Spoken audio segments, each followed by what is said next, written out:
Hey yo, c'est Culture Chronique, j'espère que vous allez bien. On est ensemble aujourd'hui pour le test de la Magic C N5 Plus, qui est une des premières box TV Android propulsée par le nouveau SoC AM Logic S905X3. Elle embarque 4 Go de RAM, 64 Go de stockage et un port SATA pour un prix aux alentours de 55 € sur les sites chinois. Nous allons voir dans ce test ce qu'elle vaut pour une utilisation IPTV, streaming vidéo, jeux vidéo, lecture vidéo locale, audio, etc. Allez, c'est parti!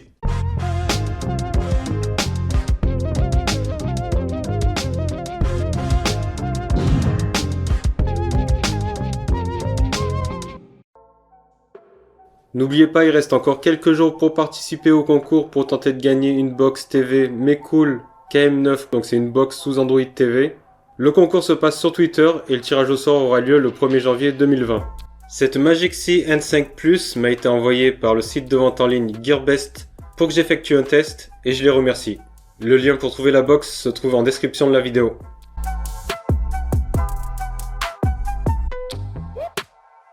La Magic C N5 Plus est assez grande et surtout très épaisse par rapport à beaucoup de box que j'ai l'habitude de tester. Elle n'est par contre pas aussi lourde que son épaisseur aurait pu laisser croire. Elle est en plastique et fait très bas de gamme. En façade, nous avons un écran qui affiche certaines informations comme l'heure, l'état de la box allumée ou éteinte ou la connexion au réseau, Wi-Fi ou filaire. On peut noter aussi la présence de nombreuses aérations que ce soit sur les côtés ou dessous. Le dessus de la Magic C N5 Plus peut s'ouvrir pour y loger un disque dur ou un SSD 2,5 pouces grâce à un logement adapté et à un port SATA. Niveau connectique, en plus du port SATA, on retrouve sur le côté gauche un port USB 3.0, un port USB 2.0 et un slot pour carte microSD. Au dos, on a la prise pour l'alimentation, un port HDMI, un port AV, une sortie audio SpeedIF, une prise antenne et un bouton permettant d'ouvrir le capot de la box. Avec la Magic C N5 Plus est livrée une antenne Wi-Fi externe, un câble HDMI, une alimentation et une télécommande. La télécommande, tout comme la box, est en plastique et fait assez bas de gamme. Elle possède un bouton pour faire apparaître un curseur de souris à l'écran, fonctionne en infrarouge et possède certains boutons programmables. Grâce au port SATA, on peut donc connecter un disque dur ou un SSD 2,5 pouces, ce qui permet de faire de la box une sorte de NAS bon marché pour partager tous ses médias, que ce soit des vidéos, des musiques, avec tous les appareils de son appartement. Cela est d'autant plus appréciable que l'aspect réseau de la box est plutôt de bonne qualité. On a soit une connexion filaire Ethernet de 100 Mbps par seconde, ça aurait été mieux du gigabit, mais c'est suffisant pour pas mal d'utilisations.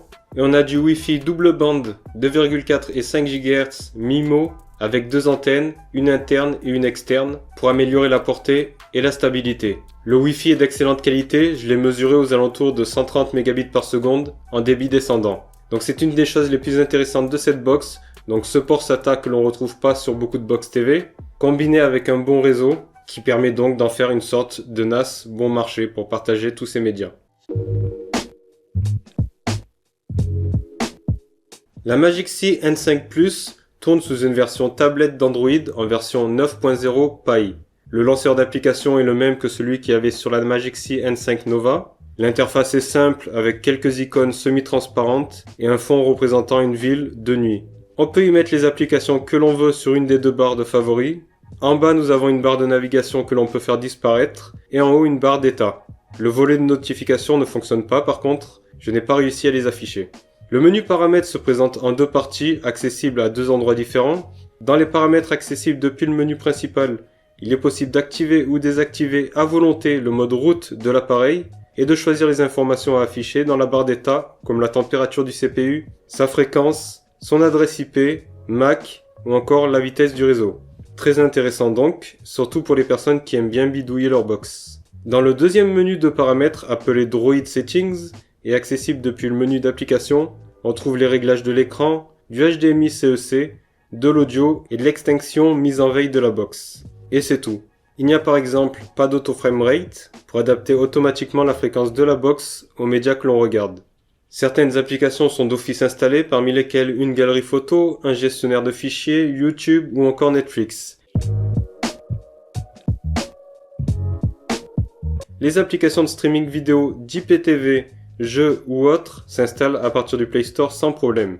C'est le Play Store Android tel qu'on peut le trouver sur smartphone ou tablette. Le choix est donc assez grand. l'utilisation de certaines applications de streaming vidéo et d'IPTV sur les appareils compatibles de nos jours est soumis à l'intégration de certaines DRM qui donnent le droit à l'application de se lancer et la définition de l'image à laquelle on aura droit. La Magic C N5 Plus possède seulement les DRM Google Widevine Level 3, rien d'autre. Donc concernant les applications de streaming vidéo et d'IPTV par rapport au DRM, pour Amazon Prime Video la définition maximale théorique est 480p SD, pour Netflix la définition maximale théorique est 540p SD+, pour MyCanal ce sera du SD+, 540p, pour Molotov TV la définition maximale théorique est inférieure au HD 720p, et enfin pour YouTube qui ne tient pas compte des DRM, la définition maximale est 4K. La Magic C N5 Plus est propulsée par le nouveau processeur AM-Logic S905X3, avec un GPU Mali G31 MP2 couplé à 4 Go de RAM DDR3 et 64 Go de stockage. Premièrement, c'est dommage au niveau de la RAM pour ce type de box d'avoir mis de la DDR3 plutôt que de la DDR4 plus efficace. Les performances sont globalement équivalentes aux box TV équipées du processeur précédent, le S905X2, mais le processeur a tendance à être assez chaud, surtout dans les applications les plus gourmandes. Il m'est même arrivé de dépasser les 75 degrés en jeu, ce qui a provoqué chez moi plusieurs freezes ou reboots. Le système de refroidissement n'est donc pas adapté.